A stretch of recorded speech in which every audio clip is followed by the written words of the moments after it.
불멸의 전사 2. What's up, guys? Or should I say, what's up, fam? I'm young, I'm hip, I'm tasteless, joined by my other young and hip friend from the internet, Wolf. Hi, you Wolf. and me, we're beard brothers for life, man. If you and I rubbed our chins together, we could make fire faster than the first people to invent it, man. But look at this. To discover it, Wolf. To discover it. Right. Leenock versus Super. Super, I voted for him. I'm feeling Super here. I mean, look at the arrows, even. Like, Super in his most recent games has been more of on a tear, whereas Leenock has been a bit so-so. He's got the neutral blue arrow. Yeah. And that's the arrow that kind of goes, eh. Yeah, it's like, eh. How good is he? You know, he's not bad. He's just not that great. Exactly. It's, I guess to put it in less terms, the neutral arrow. But look at this. Leenock is 1-3. It's pretty weak, to be honest. But it is Leenock, the guy we've been casting since the early days, the Stone Age periods of Starcraft 2. Super has been fielded a lot this season. There was like a dark, dry time for him where he wasn't playing games very often, but he's played 9 times this season. That's like one less time tomorrow, okay? Put that into perspective here. And if Super takes this, we might have a series. Maybe Alive can upset versus Stats. Yeah, I mean, it could happen, man. Super is on the up and up. If Leenock takes this, it's all over, though. KT will pick up 3 points, and the series ends. So Super needs to have a good build here, and he needs to make sure that he's not tilted by the fact that his team is on match point. Now that we've got the 2 GSL finalists on their team out of the way, maybe they've got a chance of coming back. I can't believe I'm the only one who votes for Super here. But you and I were the only ones who voted earlier for we were right that time. Now we're going to find out who's the better predictor today, Wolf. It's not just Super versus Leenock, it's Tasteless versus Wolf as the casters battle it out for the predictions here in Pro League 2016.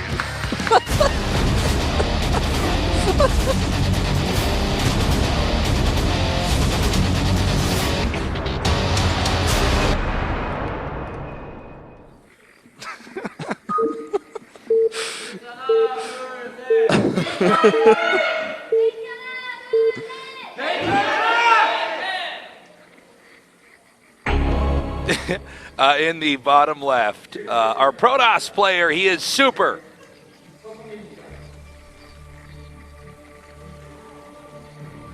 And in the upper right, in the red, Leenock. Leenock definitely a more successful player overall, especially in individual leagues. And Super, again, one of those old players that cheesed a lot. Like, he was very famous for that. Oh my God, Leenock's doing it. He's famous for doing this, taking gold bases. Down in Zergy. Him, Sue, Root Cats, you know, these players that do these unorthodox strategies. Like, yes. All right, here we go, guys. He's going to block this hatchery, but it doesn't matter as much. It's all a facade, though.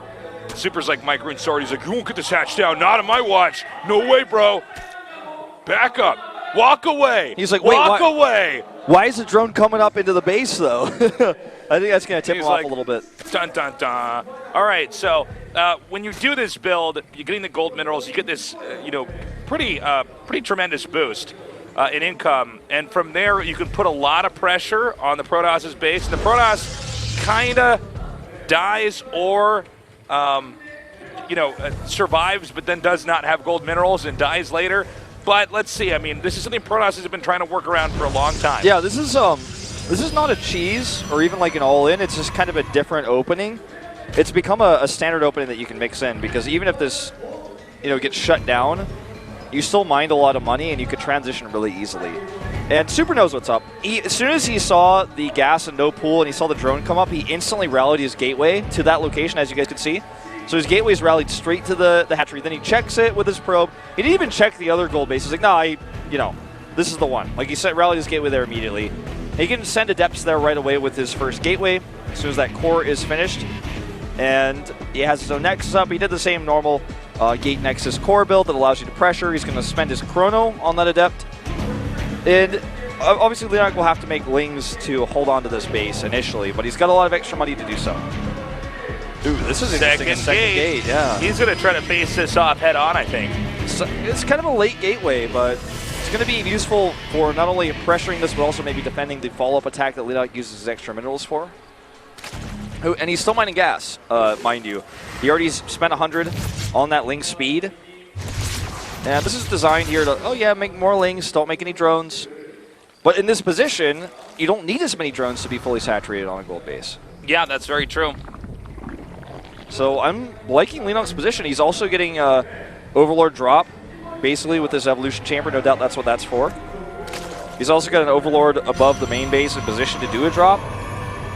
So, I mean, Super really needs to find either just kind of buckle, like, what word am I trying to say? Like, hunker down? Hunker like, down, buckle yeah. up, like, get ready. Buck up. Yeah. He needs to get set up here to defend some aggression or find some damage of his own, because I'm liking Leenock's position. Yeah, no, I mean, I like everything. And by the way, I don't really think these Adepts did much. No. At all. I mean, I think the Lings would have been made no matter what, because this drop was going to happen anyways. Yep, here's the full drop. 8 Lings in the drop. No scout. Adepts moving out. Wrong spot.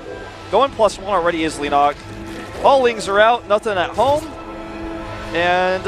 uh-oh, Super's in a bad spot. Ling's already in the mineral line. Right, no well, mothership core. This team match, I'm like, welcome to Pro League 2016, where it's the Yankees against a Little League team from Kansas. Yeah. This is... look, if this pylon goes down, no overcharge, by the way. Down it goes. Yep. Lynx can actually just get up in the Overlord and escape. He has Overlord speed, too. Robo unpowered. And yeah, you might look at the worker and go, well, he's ahead in workers. Well, it's gold base money, and he's about to have 3 hatches. Yeah. The Baneling nest here means he can use those Lings that he saved and do a follow-up Baneling drop. Yeah, I mean, well, he just has like so many options here, okay? And, you know, when we had Heart of the Swarm, the gold-based builds looked a little bit differently, but, you know, this is a new game, but it's the same advantage, right? Just kind of packaged differently. In this case, it's a drop, which means he can't leave, which means the gold base never really gets touched. And which only allows Leenock to then expand further and further ahead. He has creep spread in 2 directions. One direction is going to the third, which would deny Super's third base. Overgrowth is just such a great map for Zerg in Legacy of the Void, I feel, and we've seen it showcased time and time again. All right, Baneling drop coming in. The drop that was in the main, coming back, this time with Banelings as well, so double Baneling drop. And Super, frankly, does not have enough to defend both fronts. Okay, here we go. Can Super be ready? Is Super watching? Oh, okay, he sees it. He knows. He's going to trick him into thinking it's a fake. Oh, look at that. He made it look like it was a fake, so Super went back to it. And, uh-oh. Double trouble. He doesn't have any units in position. Way late on the splits. 10 probes dead already, and more to follow, most likely.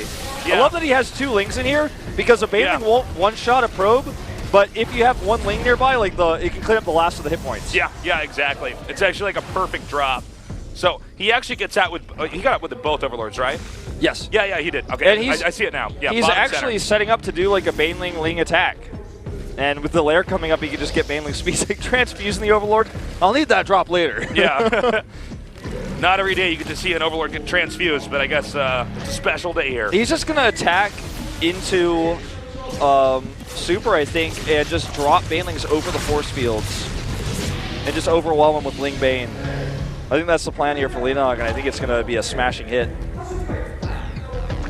Okay, he's trying to move out here to while this incredible level of discomfort here. You know, his base is essentially naked. He could creep at his third. Like, he can't even take a third base. He's like, oh, wow, I just can't even do anything here. He looks clueless. Like, actually, that's a good thing to point out.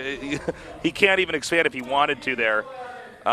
Which, yeah, again, puts him in a very bad spot. There's 16 more Lings on the way here. Now, the way this is going to work is he's going to send the Lings in while he drops Banelings on top of this. This is game over. Look at this. Here come the Banelings, and nothing to stop this. 1, 2, 3, 4. This army is dead. Perfect force fields, and I guess he lives, but where are these Adepts going? Well, oops, misclick there. It's like he's in trouble. Yeah.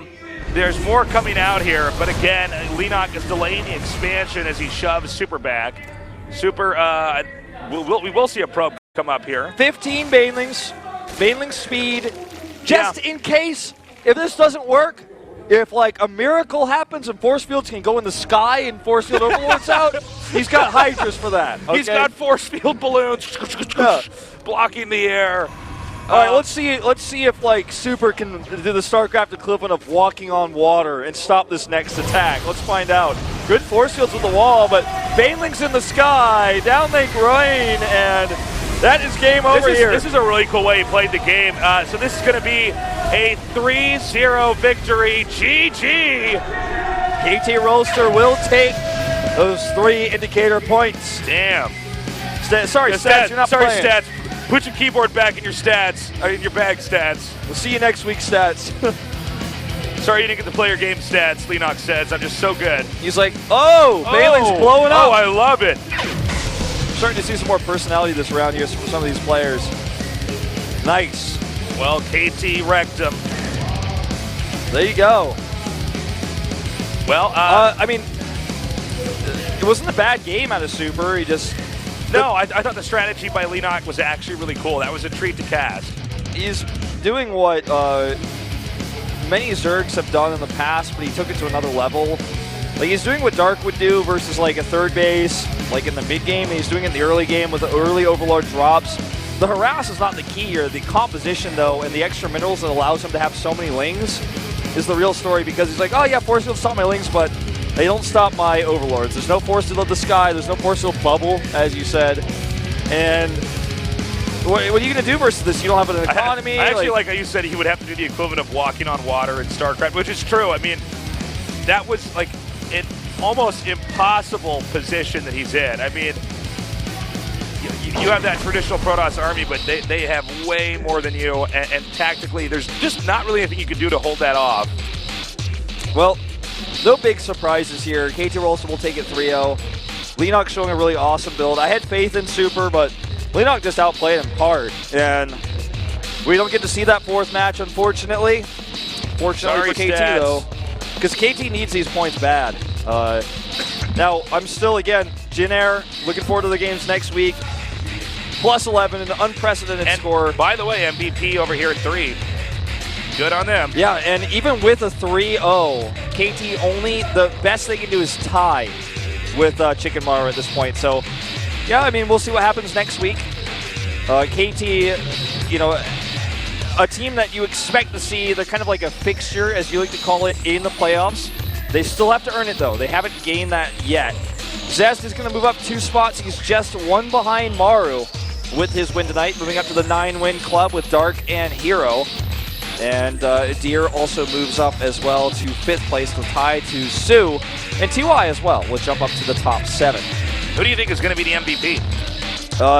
Tonight, I would say, I got to give it to Leenock. He had the coolest build. I totally agree. Toughest matchup as well. Like, nobody expects Billy or Patience to take the first 2 games. And apparently nobody but me expected Super to take the 3rd one. But I feel like that was the closest matchup. The